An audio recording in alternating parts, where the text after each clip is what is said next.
con il prossimo gruppo di Lituania che si chiama Lelim. Il gruppo di danza folcloristica proviene da Vilkaviškis.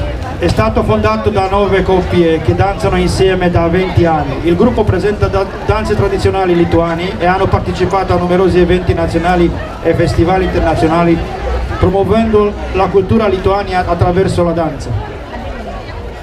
Lelian is a Lithuanian for 20 years. The group performs traditional Lithuanian folk dances and has participated in major national events and international festivals in countries such as Latvia, Poland, Italy, and North Macedonia. Led by choreographer Irena Sonokiene, Lelian proudly promotes Lithuanian culture through dance.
Questa categoria voluntaria qualcosa, ci dà